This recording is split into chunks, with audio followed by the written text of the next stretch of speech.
Hi, good afternoon, guys. Good afternoon, Jürgen. Hi, you're in Hong Kong, right? No, right now I'm in Los Angeles. Oh, Los Angeles. You're in the neighborhood then. Okay. It's a lot closer than Hong Kong. I thought I heard you in Hong Kong, but this was wrong. Okay.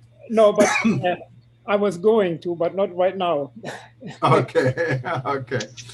And okay, we have Sarah joining us. We have Henrika. So it's going to be a very small crowd because this was very sporadic, and we're going to get people rather coming directly on the social media and so forth. So it might just be us, but let's wait 1 minute and then we can start. You're staying safe from Corona, Heinz? Yes, I got my second shot last week, so I feel somewhat relieved. Wow, you're lucky. Yeah, Especially in Los I got my Angeles. second shot also. Good.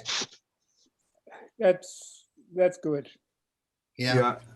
Well, I'm far away from it. I'm just about 2 years short for any type of priority. So Well, Jürgen, I don't know. It's good to have my priority or not. It depends how you look at it. yeah, I guess that's what I think. I'm just young. Who cares? The other day I went to Foodland here where I get my 5% senior discount. And then the same lady, I'm buying a bottle of Heineken, just one bottle. And she wants to get my ID. And I only go with the mobile phone these days and all these online payments, right? I said, I didn't bring my ID. She said, then I cannot send you the alcohol. I said, do I look like I'm 18? Did she say yes? And she wouldn't tell it to me. She called his supervisor, and then the guy know me because I go there all the time, and he gave me the beer, so it was fine. Jürgen, I had to fight for it. don't feel back. Several years ago, I must say, I was at a movie theater and was buying my tickets. And the young lady looked at me and said, are you senior? And I looked around. I was 45 at that There's no time. going back on. We're never gonna see it. So the age doesn't Unless the matter. world comes to an end, I ask people to card me all the time. that's the only way it For you. come to an end. I figure, and I go, yep, I'm old enough to be your grandfather Take care or of your yourself. great-grandfather. Okay, so since we're already live and entertaining everyone, I'm going to put everyone on mute. We get started, and Peter's going to take the lead, and then we get going. Okay, let me just mute everyone. Travel Are you going to say?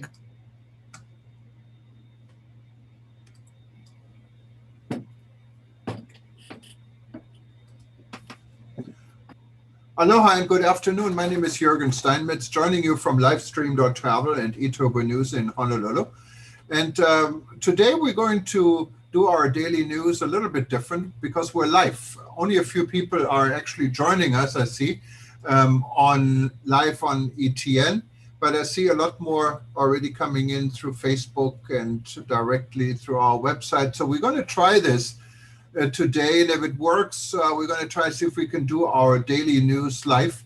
Besides live, of course, we're publishing the event for World Tourism Network, and there's still a lot coming up this month. Simply go to you can go to WTN.travel, click on upcoming event, or worldtourismevents.com, and we're going to be talking about Champagne, actually, on Friday, tomorrow, with Dr. Eleanor Garley, and that's going to be an interesting session. Then we're going to get into wedding and honeymoons on Monday. So there's more coming, so please join us. Today, however, we're going to get away a little bit from Corona. Corona's in the news every day, and there's a lot to speak about, and how many shots everyone has, and where it's worse. I think people are getting immune about Corona, but here's another disaster. If you really want to talk about a disaster, we don't have to look very far. We have to look at Texas right now. And I think all I have to ask is, Peter, how's the weather in Texas? Well, that's a great way to begin this particular session, because the weather has been awful. Normally, when you ask me how the weather is, I'm able to say it was a beautiful day with blue skies and a gentle wind. Right now, we have gray skies. It is very cold. I don't know how many nights we've had now that are below zero, below freezing, 0 Celsius. And Lots of people have still don't have electricity. There's still 350,000 homes without electricity in Texas. And the big problem is water right now. There are major problems of people that are not having water. So today's discussion is going to wrap around that. My grandfather used to say, when I was a small boy, no matter how bad you think it is, it can always get worse. And we really kind of thought, well, it can't get worse than the coronavirus. But what is worse is when you have a coronavirus and you have a collapse of the electrical aquatic systems that keep people going. So lots of people for the last few days have not had electricity or have had rolling blackouts. They have had lack of water. And some people have even reported to me lack of telephone service. So imagine being in very cold weather, your house is 40 degrees, you're freezing, and there's lack of water, there's lack of heat. And this has really been a very, probably the worst week I can think of in the 40 years that I've lived in Texas. But there's lots of politics going on in all this. Some people say the problem is because of wind power. Other people say that's ridiculous. It was government inefficiency. There's 20 different assumptions that people are making. And so rather than Jürgen, you and I pontificating about this, I thought we might bring in an expert. I have a very close friend. His name is Steve Vincent. He is, besides an electrical engineer and someone who's really an expert in electrification, after his retirement, he has been running a charity called Power from the Sun. And his group goes around the world to help poor places, be it in Liberia, or I think they're getting ready to start working in Kenya, in many Honduras, many places around the world, bringing electricity to orphanages or schools or hospitals or whatever it is. So if anybody understands the problems of electrification, the problems that take place because of this, and can really kind of separate fact from fiction, Steve can. So it's really my pleasure to introduce my friend and also an expert on this whole topic. And then what we'll do is we'll let him start to talk, and then we'll ask him questions. And that way we can kind of narrow it into issues that are important to different people. But Steve, maybe you can kind of just lay the background. How did this whole disaster begin? And maybe talk a little bit about some of the complications, and that not one simple answer, but the complications that this whole has taken place, and depoliticize it and make it instead more scientific. Oh, you're on mute. Steve, you're on mute. Unmute yourself. You see there's a little mute button on the bottom there? Thank you so much for having me. I appreciate the opportunity. I'm very glad it's a small audience, because I really regret being cast as an expert, but thank you for pontificating on that. I'd also like to say that your grandfather came up with a corollary for a well-known law that applies throughout the world, and that's Murphy's Law. If you're familiar with that, it's a law that states if it can go wrong, it will. And so that's really what we've had in Texas with the current situation. We are unusual in that we have our own electric grid here in Texas. Most of the other United States are interconnected. There's an eastern grid and a western grid, and there's the ERCOT, the Texas grid.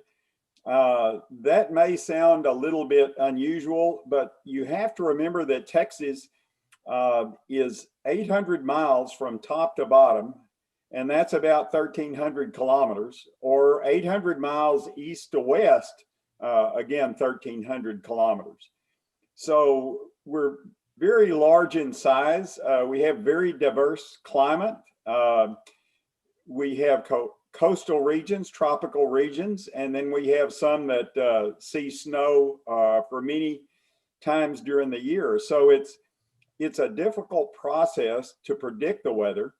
And it's said that if the forecasters for the electric grid miss a temperature forecast by 5 degrees, it can cause the entire grid to shut down. How many times have you watched the weather on TV and the weatherman has missed the forecast by much more than 5 degrees? So, you know, it's a tough situation. To bring you up to where the problems, I guess we could say, began, and incidentally, we've had 4 of these instances in the past 40 years, and they occur on a 10-year cycle. It's almost what's called the perfect storm. We have our grid, our electrification set mainly for summer, whereas is our most difficult time to serve all the clients. However, about every 10 years, we end up with an extremely cold situation. Every county in Texas, from the valley, which is, as I say, very subtropical, up to the Northern border. handle of Texas, is under a winter storm watch, and that's extremely unusual. Just to give you an idea how we got here, we have had this grid established since the 30s. All the utilities in Texas are connected to this grid. They all share power through what's generated.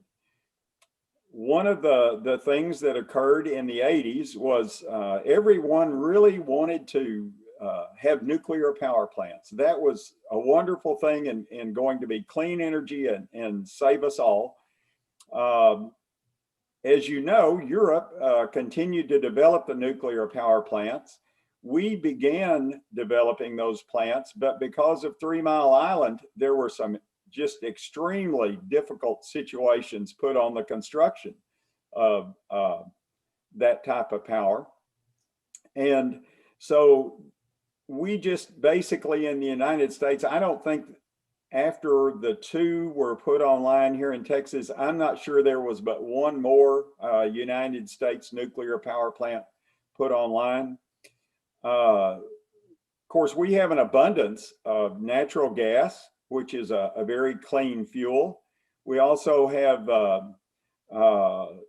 some coal that was local, and we did bring some in. But of course, everyone in the world considers solar and wind power to be our savior. That's where we've got to get to. It just doesn't affect the environment anymore, and it's just a utopia. The only problem is it's a utopia because the politicians have had conglomerates come to them and make proposals and say, this existing infrastructure, let's replace all of these pipelines, these transmission lines, let's replace them with solar panels and wind turbines, and you can give us subsidies to develop all this, and we'll have clean energy and everyone will just be happy. You probably understand that politicians like to control things, and they also like to award their friends special favors. And so this is one of the things that has happened in our country, is that we have decided to subsidize the solar and the wind power. Just to give you an example, a recent article was quoting that we subsidize the wind power 17 times more than we do the oil and gas industry. We subsidize solar 75 times more than we do the oil and gas industry.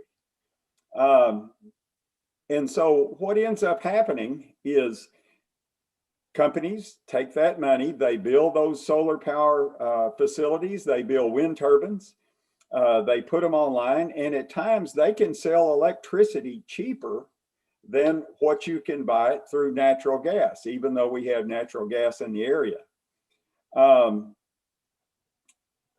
This is a good thing in that we do have experience with wind power. We've gone to about 20% of our generation supply with renewables here in Texas.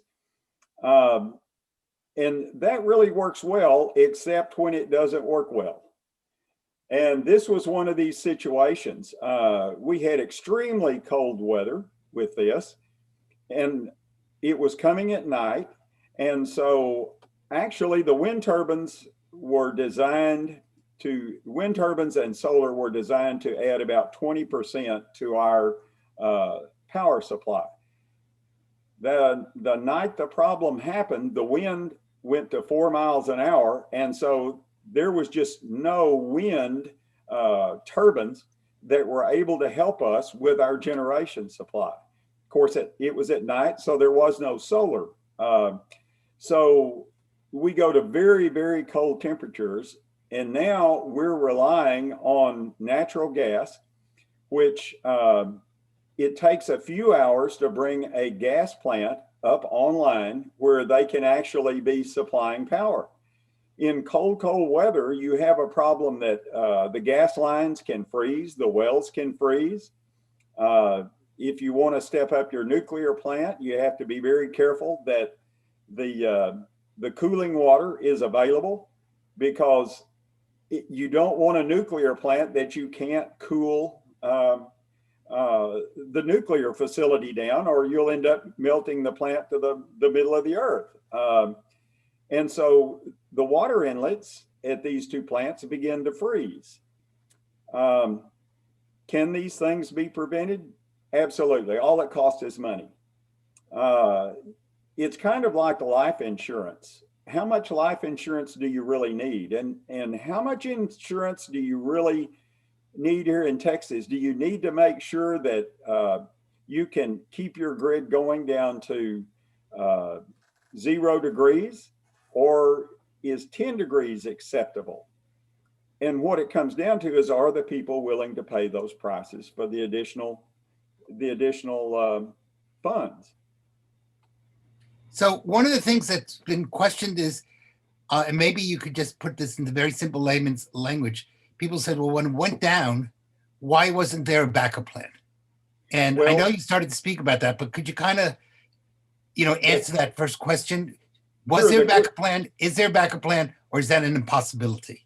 The grid didn't actually go down. What happened was they kept seeing the demand or the usage, electric usage, rising, and there was not the generation capacity to supply that demand. And so they put in what's called rolling blackouts.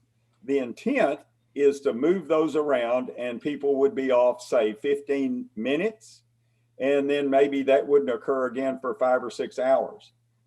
This got severe enough that the rolling blackouts, my particular situation, I would be off for 3 hours and on for 2. There were places in Dallas that my understanding that people were off for maybe 48 hours. Now, there's also the compound factor that there was ice on the lines, and we have a lot of trees in Texas. People love trees in their yards, big, huge 100-year-old oak trees, that when they get ice on them, the limbs load with ice and they fall across the power lines. And then you've got slick street, got icy street. There were places in Dallas.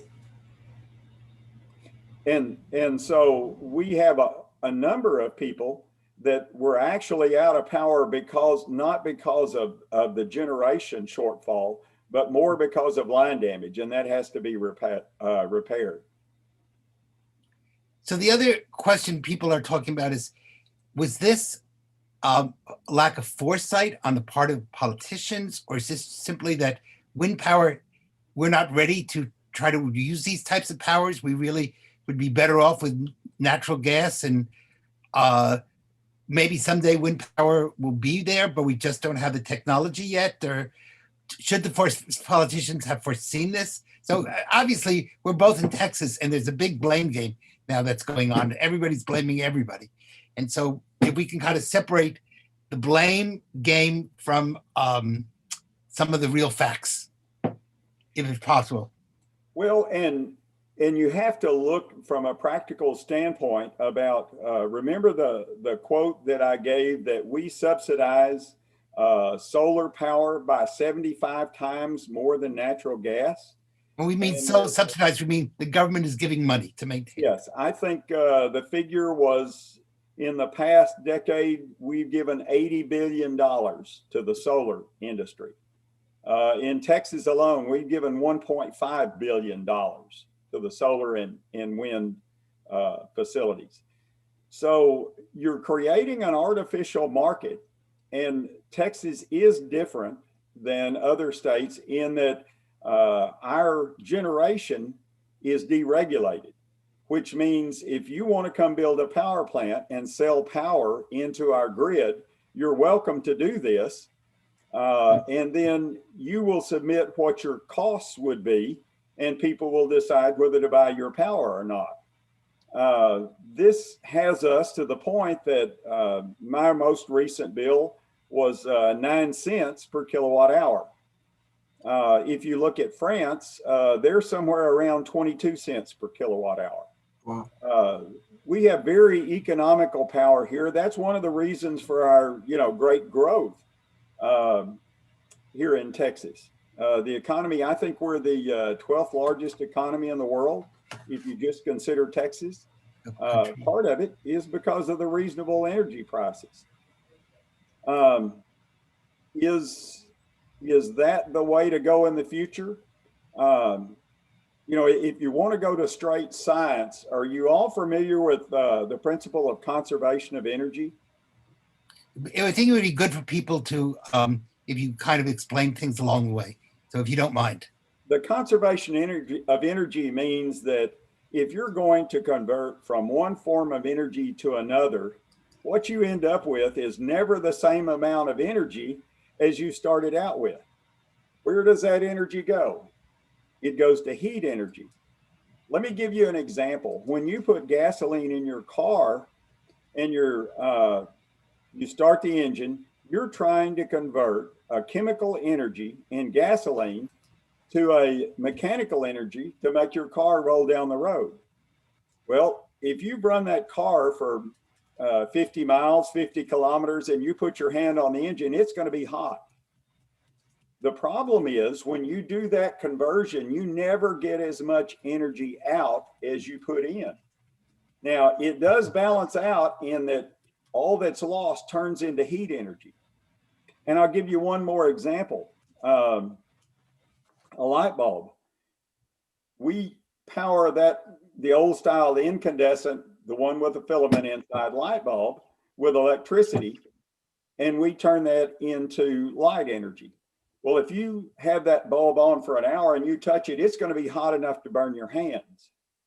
Well, if you think about it, every time you convert from one form of energy to another, you lose efficiency.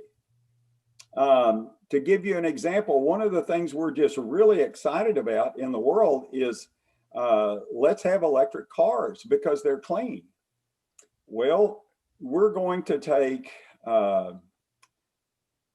probably natural gas or coal or possibly a little bit of solar. I know in Texas we use as much as 20% solar, but 80% is still the fossil fuel. You put that gasoline in your car, you put that natural gas into an electric generator, you then transmit that power, which there are losses that are heat losses in the line as it goes to your house. You charge your car, and then your car is going to convert that electric energy into mechanical energy to drive down the road. So you've gone through 4 conversion processes. Yes, you've already lost a lot of the effectiveness of the energy. And when you think about it, for all of you that feel very guilty about causing global warming, if you're driving an electric car, you're actually contributing more than if you were driving a gasoline car at this time. Because of the conversion of power, you're increasing the heat system within the earth, is what you're saying. Absolutely. Absolutely. And so what you have to realize is that companies come up with great ideas and conglomerates, and they say, you know, what I'd really like to do is get everybody in the world to do this, because there's an established infrastructure that if we can get the politicians to accept what we're doing and make everybody change, we get to provide a whole new infrastructure. We get to make a whole lot of money on this. So we're going to tell everybody this is really a great thing and we all need this. And if you can convince the politicians to do this, voila, you've made a lot of money for this. Yeah. So that's how do you see, and then I think maybe Jürgen, we want to open it up to everyone. How are we doing, say, in this country in comparison to other parts of the world? I don't know if you know that type of information or not, or you're basically just thinking more like within the United States, but well, are we doing well? Are we doing poorly? I don't know a tremendous amount about the rest of the world. As I said, my last bill was 9 cents a kilowatt hour. If you look at France and convert that into US cents, they're paying somewhere around 22 cents a kilowatt hour. I think Germany is paying somewhere around 38 cents a kilowatt hour. A lot of the developing countries, I know Liberia at times was at 50 cents a kilowatt hour. Wow. You know, and as I said earlier, we didn't have a shutdown of our grid system. We took load off that system in order to make sure we had supply to keep it operating. There are a lot of countries you won't find, you know, that sophistication. We are very sophisticated here. Europe has a sophisticated system, no question about it. You know, again, we can protect against these cold snaps and cold problems, but how much do you want to pay to avoid these type of things that occur every 10 years? It's an insurance. Good question. Jürgen, you have some questions you want to ask or discuss? Yeah, no, you pretty much answered. My question was really, what is the alternative and how much would this additional insurance cost? Where would the kilowatt hour go? Would it be feasible to save, I don't know how many people died and are suffering because of this, to prevent the suffering when it happens again? And if it happens again soon or not so soon, what do you suggest? Well, personally, what I would suggest is let's quit playing political games. Let's quit subsidizing technologies. Let's let the free market work. One of the things I see politicians doing that I totally disagree with is, I'm going to use the example of Solyndra. I think that was probably about 9 years ago. No, it was longer than that. It was probably 9 years ago. Some people came in and the government gave them, I think it was $538 billion to develop solar panels here in the US to compete with the Chinese. And they were in business about a year and a half and they're gone. You know, to me, what needs to happen, rather than the government pick winners and losers and award prizes, I would rather see them establish standards and say, we ultimately don't want to stay on natural gas or coal.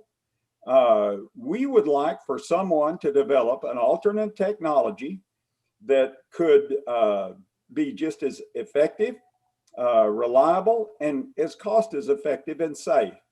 And for the company that does that development and proves it works, we'll give them 10 years of tax-free earnings. When you do that, then you open up the free market and the inventors to be able to make decisions rather than politicians pick winners and losers. Right. And politics is always short-lived, unfortunately. In another answer, I didn't totally answer your question. Yes, people died. And to me, a more effective, cost-wise and humanitarian way would be to really concentrate on identifying people at risk during these situations and figure out how to either move them or take care of them. Yeah. You know, I think we've all survived this, and it was kind of fun being a pioneer again. You know, off for 3 hours and on for 2 was not a huge burden. But I think your daughter had in Houston, and my son had no water. I think they still have no water. Right. And 2 or 3 days, that is a burden. Well, and it absolutely is. But you know, what are you willing to pay? Are you willing to pay double the price for the water? Yeah, well, they are, because everybody's buying bottled water. So, Well, but It's temporary, though. But that's a short-term solution. Yeah, absolutely. I'm just teasing. That's Yes. not a constant. Yes. Right. Yes. Right. I mean, I think we really need to do better in this country in so many ways, not only in this way, to help those that cannot help themselves. There should be enough shelter placed. There should be enough preparations if this ever happens or something else ever happens, because we all don't know what nature can do. And we all don't know where sometimes things are going. We see this with COVID right now. But I wanted to open up the floor, if that's okay, Peter, if anyone else has anything to contribute or any questions. We're a small crowd, but maybe we can get some feedback. You guys, just if you want to say something, we're so small, we don't even have to raise hands. Just unmute yourself and start talking, I guess. Let's see if anybody has a question they'd like to ask. We promise we don't bite.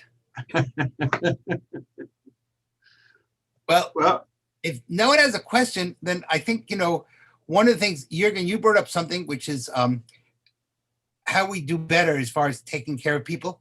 One of the things that I read in the paper, and again, I don't know how much is what I'm reading is true and not true, etc., but that one of the big areas in the large buildings, which normally you would use to shelter people, they also, because of off the grid, they were also taken either for temporary blackouts or for lack of water. And so the shelters cease to become shelters.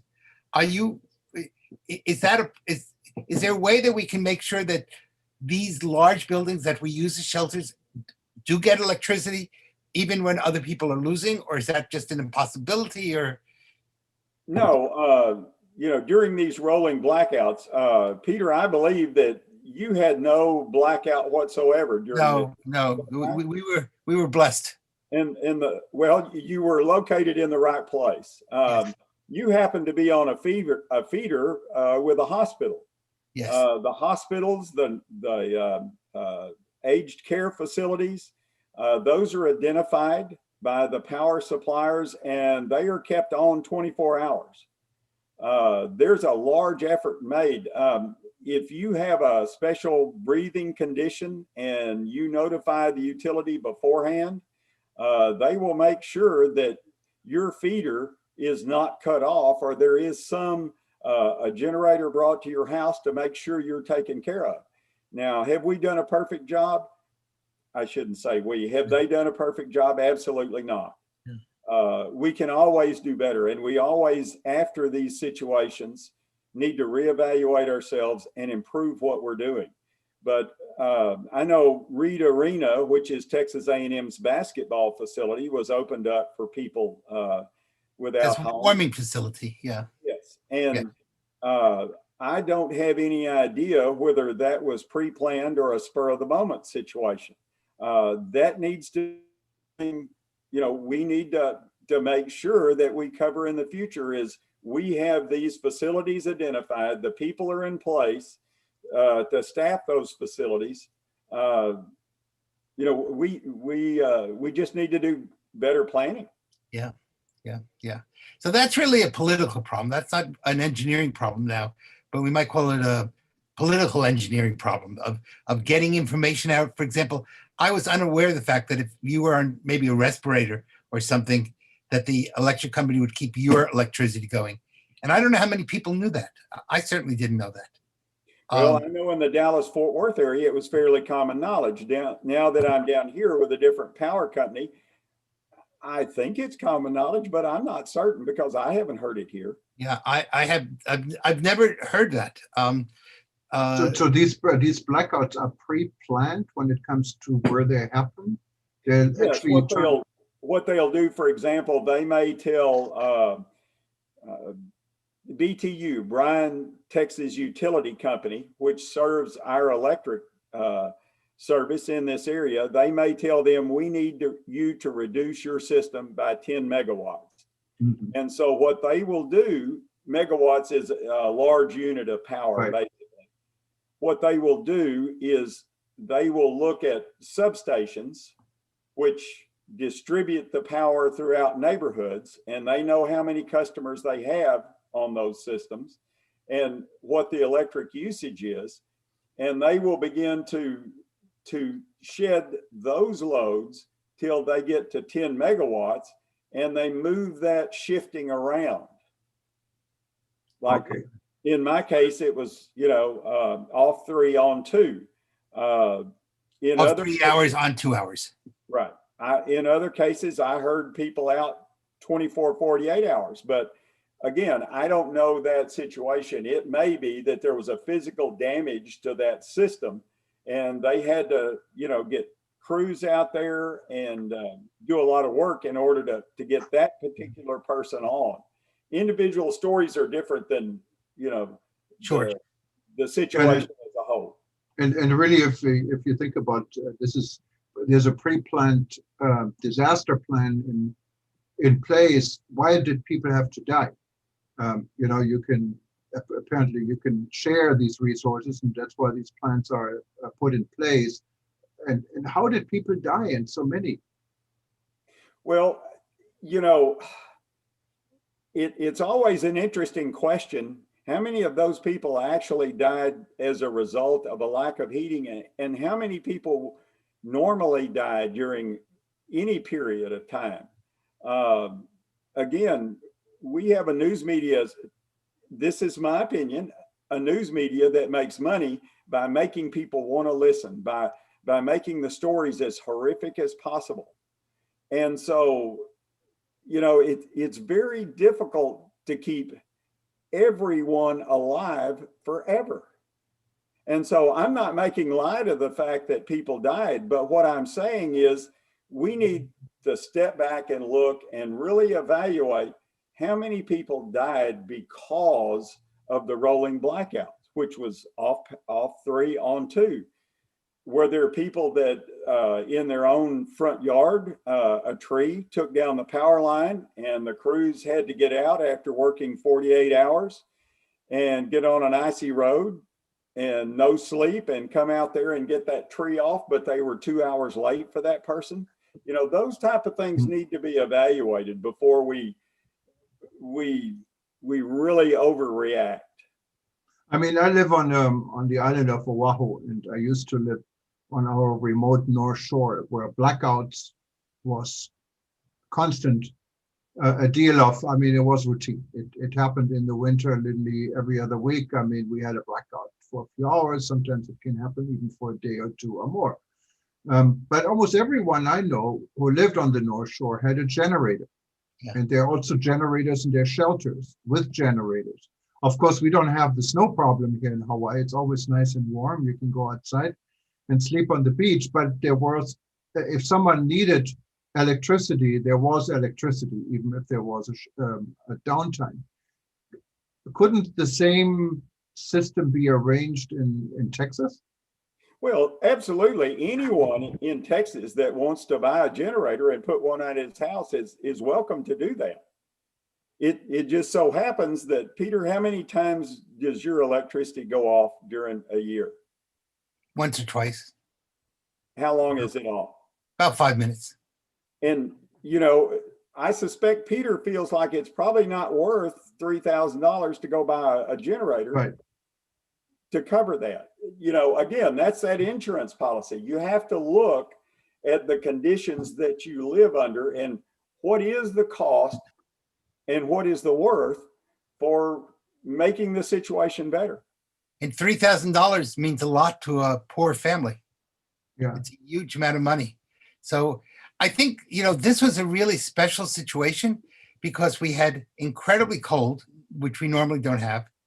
On top of that, going to these warming centers, you might argue, is a super spreader because we're in the middle of COVID and we do really want to talk about COVID, but it's kind of hard to avoid the fact that if you're putting a bunch of people together, that could be a COVID situation. So some people may not have wanted to go because they were afraid of that.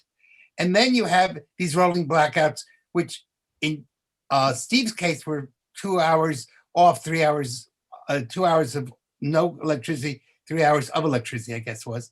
But in other places, as he said, you could be, 2 days or a day and a half without electricity. And part of the fear is you don't know when it's going to happen. So people get a little bit nervous when, oh my God, the electricity is not coming back, or what do I do? So you have an anxiety factor that's also feeding into it. So you really have 4 different factors all at the same time. I think an interesting thing would be to look and say, how has this or could this impact the tourism industry? Because there's the whole industry of one, will clean energy make airlines costs become so expensive that airports or airlines go down? What will happen to the cost of hotels? What will happen to the cost of restaurants? And those businesses factor energy very deeply into their costs. And I don't have the answer. I'm just raising it as a question. But I think that's something that really needs to be very carefully thought through. Were the airports kept open 24 hours during the these blackouts in Houston and Dallas, or did they also black out? And I don't know the answer to that. I assume they were kept going. I don't know the answer to that. I assume that they were open. I know during normal situations where we had ice storms up in the Dallas-Fort Worth area, DFW was open. You certainly can't let the navigation systems go down. So, they have not only feeds from 2 different directions, but also their own backup generators. Just to give you a silly example how important sports are, one of the things I worked on was where the Dallas Cowboys play football, AT&T Stadium, and the Texas Rangers play. They have 2 different substations that feed into those facilities to make sure the lights don't go out. Now, they pay for those. Yeah, I think we have 2 comments here, actually. And if you wanted to say it directly, otherwise we read it. But Sarah Alpern, do you want to unmute yourself and add your comment? And let us know where you're from. I think Sarah is, maybe she doesn't have a microphone. So let me read what she. But I know where she's from because she's my wife. Oh, I'm sorry. Okay. So you can read her comments. Yeah, so I'll read it for her. So she wrote and said, I heard that someone needed oxygen, had to call the fire department for help. So maybe we in Texas don't have alert for electricity not to be turned off. So I guess her comment is that there were people, there's now been a lack of oxygen, or people who are on oxygen, and they're having to call the fire departments. Again, part of that may be because the roads are icy and a lot of people are afraid to be on the roads. So not only is it an electrical problem, but it's also a climatic problem that's taking place. And, I'm wondering if that's what was going on. And I think there's somebody by the name of Susan Sheets. Well, and the other issue is it's almost impossible for the entities to know which people are on oxygen or will need oxygen without those people first telling, the utility that, hey, I'm going to need oxygen. And sometimes it occurs right in the middle of the catastrophe that's taking place.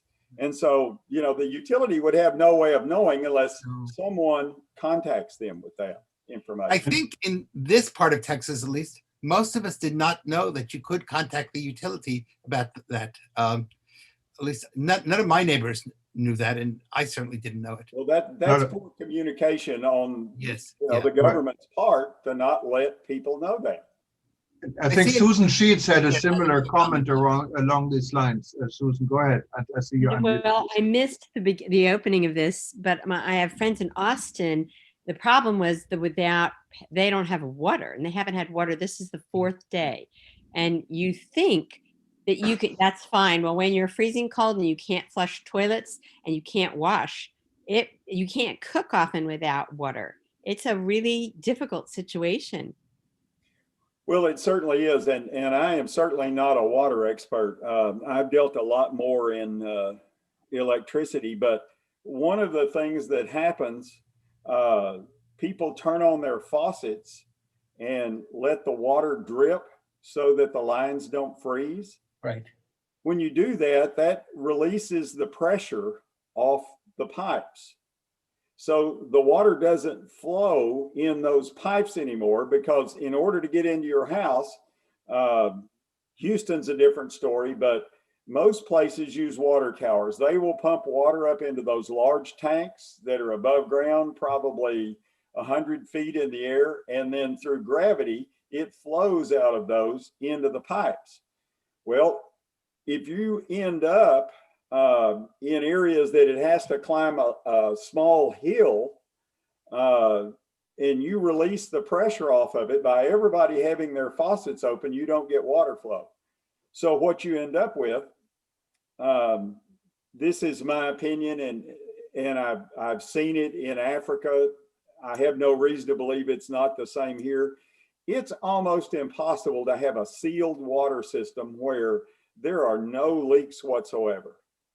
And so what you end up with is you have a water pipe that's under pressure. And so if there's a leak, all the water goes out into the surrounding earth. Well, if the pressure goes away, that water tends to seep back into the pipe and bring the dirt and the muck with it. And so you end up with contaminated water, which is why they're asking you to boil the water, as well as you get different flows in different directions in these pipes, and they're, I don't want to use the word deposits on the sides of the pipes, and they tend to scrape off when it's coming in a different direction. And so your water looks bad, it looks turbid, and people get nervous about it. And again, it's a very tough situation. It sounds You were like it. basically told to keep your faucets open so that your pipes don't freeze. But then, so if you shut them off, you freeze your pipes. And if you leave them on, you're destroying the water pressure. That's right. And what the fear is, you know, there's a fire and the firemen go out and there's no pressure to pump water on the fire. And so they ask you to, you know, like in Bryan, they've asked us to turn off our faucets, stop the drip. Let's have some pressure. Wow. I mean, what a situation. I never would have really associated Texas with snowstorms and icy freezing water. So this is kind of a special year for everything and everyone, I guess. I guess we think go back Texas to my has had grandpa. Hang on. Go ahead. I'm sorry. You were someone was saying something. Go ahead. I think Texas has had lots of ice, lots of snow. I think that this shows that people aren't paying attention to the extremes of climate change that we've known about for many years, not a few years, not a few months, dozens and dozens of years. We've ignored it. This is going to happen more and more. And we need the kind of leadership in our communities that understand the science behind it and say, we really need to plan for what's coming, not for the last 50 years, for the next 50 years. And they're not doing that. They're doing very, very myopic. What's going to save us a buck for the next 5 years, or to make sure that I can get elected again? It's very concerning that we're not looking at this as leaders, and we're looking at it as how can I make it through the next budget season? It's very, very troubling. Well, and you know, in our system, supposedly you're the boss. And so you need to tell them that I'm willing to pay more than 9 cents per kilowatt hour. I'm willing to pay 20 cents a kilowatt hour to never be out of electricity. And so everybody in your area needs to tell them that we're all in favor of doubling the price of electricity to pay for this.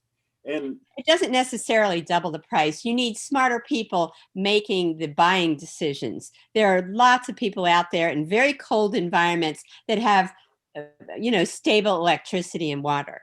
And they don't pay 9 cents a kilowatt hour. They may. No, There's lots of creativity out there. And if you want to do it on the cheap, this is what you're going to get. Yeah, Well- and that's I think definitely you pay what you get for it. It's for me, it's always amazing, and I shared this with Peter. Growing up in Germany, I left for the U.S. back in 1982, but even before that, I remembered all our electricity cables were actually underground. So we really didn't have any blackouts to speak of or any problems I could remember. And then when I moved to the US, I lived in Kansas first. I mean, there are always power poles down, and it was quite unusual. So I think every country has a different approach, but of course our infrastructure sometimes, when you look at it, it needs some restoration in a lot of ways. So hopefully these type of situations are also serving as a wake-up call in a good way, so we can start reacting appropriately and be prepared to, hopefully, if anything else like this is ever occurring. I'm wondering if there's any more questions or comments. Heinz, you unmuted yourself. I don't know if this means you wanted to say something. Yeah, I had a general question. Steve, you mentioned we have 3 power grids in the United States, one for the West and one for the East. Isn't there any way, that if Texas have their own power grid, that they can hook up to either one or make arrangements, for emergencies? I understand that for the West or Eastern part of the United States, you can, if you're short in one area, you can borrow or you can look into somebody else's area who has enough power. Well, and we could certainly do that. What you have to consider is how much do you want other people, a larger group controlling a situation, and how much do you want local control?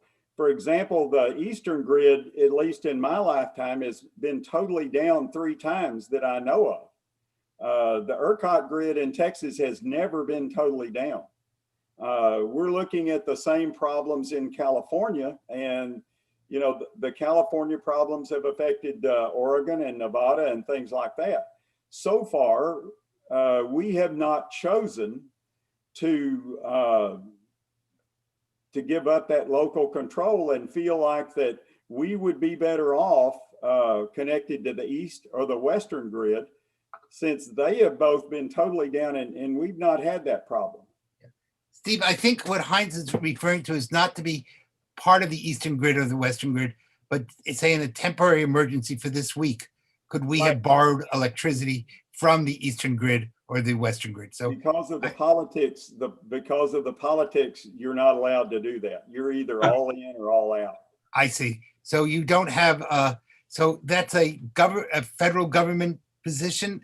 Yes. So once you're in that grid, that's where you are. It's called interstate commerce. Well, God forbid, I mean, we have some other emergencies where states need to borrow electricity from each other. Is it technically possible, or is it just politically not possible? No, as I say, that Eastern grid, they're pretty well connected, most of the eastern part of the United States, and that's pretty well a permanent situation.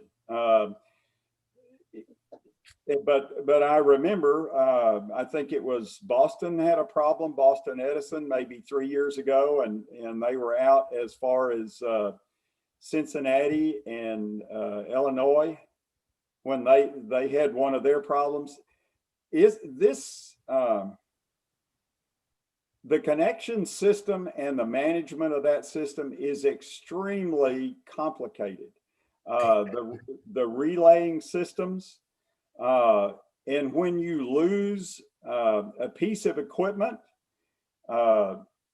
you don't want me to get into all this. It begins to affect the frequency of the electricity in the system. And when the electricity frequency begins to drop to a certain level, what they have to do is to break away from the system. And as soon as they break away from the system, the frequency goes way up and it bounces around up and down. And so all these relays, the more you connect in, the more difficult it is to stabilize when you lose a major piece of equipment. So Steve, just to put that into what I believe is very simple layman's terms, and then correct me if I'm wrong. From a technical perspective, if we had wanted to jump into the Eastern Grid for a week, just a week. In other words, during this difficult week, it would have been impossible. Technically, it would have been so creative that Well, that there would not have been any planning. yes. Had there been planning involved in it, then it would have been a political decision and we would have been permanently connected. I see. Okay. Okay. Wow. Are there any Interesting. other questions? That's an interesting position. I think in our days and age, it's the more you can interact with other areas, whether it's other states, in this case other countries, the better it is that we can help each other in cases of emergencies, at least. Well, Yeah, this well, was a very educational, interesting session. And I have a quick question for you. sure, go ahead. I'm Who's speaking? Think of this. This is Sue. Oh, Sue. Okay. Hi. I can't. Did they not have solar and wind backup? Any of the stored energy? Well, they were counting on 20% of the renewable energy, and the wind dropped to 4 miles an hour. And so the wind farms went down to supplying 2% of the electricity when they were expected to supply about 20. And so that is what created the problem. Of course, it was nighttime, and so there was no solar help at all at that point. So you don't have any stored energy. You don't have any battery backup. You don't have, a lot of places have solar energy. They have an enormous amount of stored energy. It doesn't matter what the weather is. Well, the problem is with stored energy, for example, a lithium ion battery costs $175 per kilowatt hour. And to be able to work with the other systems, which are like the natural gas, the problem is with stored energy, for example. Sorry, there was. And so, again, if we want to put in batteries, which is an unproven technology right now on large scale, yes, I'm doing a project for a hospital in Kenya right now, which is 38 kW, which is the size of a small shopping center, that I'm putting in solar for that. But when you start talking about doing the entire state of Texas with renewables, the cost, rather than 9 cents a kilowatt hour, would be somewhere around $2,000, $3,000 a kilowatt hour. So it would be almost That's amazing impossible. that they haven't figured it out. They have figured this out in other parts of the world. I think we need to maybe shop around because it works elsewhere. I'm not aware of any country that's on totally renewables. Not totally, but look at some of the casinos. They can be out of power and everything is still running. They're able to store their geothermal power out in, there's two of them that are two huge ones that are on geothermal power. It's interesting that these independent folks have been able to figure out in a cost-effective way. These are independent folks who had to pay for it all themselves and made their money back very quickly. Well, if there are people here, for example, the hospitals, they all have backup generators that they will run either stored ice, if that will last long enough, or they will run geothermal, or they will have a standby generator that uses diesel fuel or natural gas fuel or propane. Okay. But Does anybody else have a those are question or a comment? Those are individual situations. That's not a massive situation like the state of Texas, which again, economy-wise, is the 12th largest in the world. Right. So maybe the state would invest in something quite as important as power and water. Well, for example, we've invested 1.5 billion in renewables in the last 10 years, and the federal government has done 80 billion, but they're only 4% of the actual power supply. You need more solar. Virginia Dominion will talk to you. They'll show you how to do solar. Susan, are you calling us from Virginia? Yep. Yep. Oh, you guys are also snowed in Virginia, right? We got lots of snow, lots of power, lots of water. Right, right. Well, there's someone else in your area, and I don't see any more hands running. And I wanted to just recognize you. Thanks, Susan. Really appreciate your input. I couldn't put you on the spotlight because your camera was off and the system didn't allow this. But you can see okay. Susan's nice picture if you go into the menu here. But I wanted to just recognize Marika Donado. Marika is running. Maricar is running our tour guide interest committee, and she's based in Washington D.C. We had actually celebrated the 35 years of tour guide organization. Marika, what it was a very fun event just 2 days ago, and you can see it in archive. Like you can see all our events in archive. So if you go to worldtourismevents.com and click on some of the past events, you will hear a lot about storytelling. I was telling stories here today, but they're serious stories, but we had fun stories to tell during the tour gate. Marika, I don't know if you can unmute yourself. Can you? Maybe she's calling in from a phone. Regardless, I just wanted to share with the audience, we're going to have 2 more sessions actually on tour guides, and also a training session coming up next month in March. And I'm sure you will hear more. And again, to see what's coming up tomorrow about Champagne, you don't want to miss this. Just join us, go to worldtourismevents.com and you can sign up. But Peter, this was an interesting session, and it would be for those of you that are joining us on eTurbo News, social media like Facebook or YouTube or LinkedIn, this will repeat. So if you missed part of it, you will just come back in a few hours, and it will play on eTurbo News for the next few hours after this. And again, it'll be on archive also on your social media channels. But Peter, this was very good feedback from Texas, and Stephen, thank you so much for attending. And I will give Peter the closing word here. But I hope that all of you, specifically you guys in Texas right now, stay safe, stay dry, and stay warm.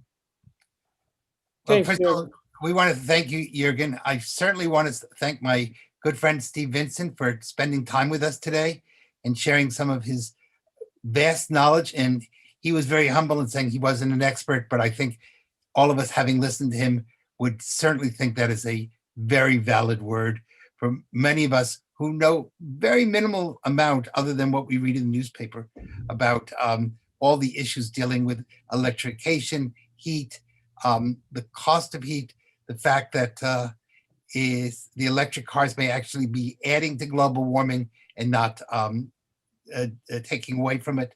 So Steve, really, from all of us, thank you. I guess the way to end this, these are really important questions, not only for society, but in the world of tourism.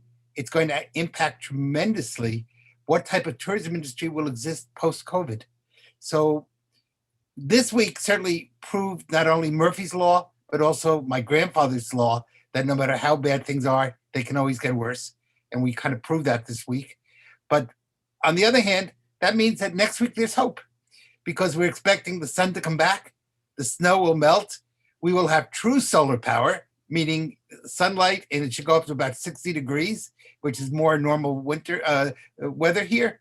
And hopefully this will be something that we can tell our grandchildren about, and it won't repeat every 10 years, but maybe every 20 or 30 years.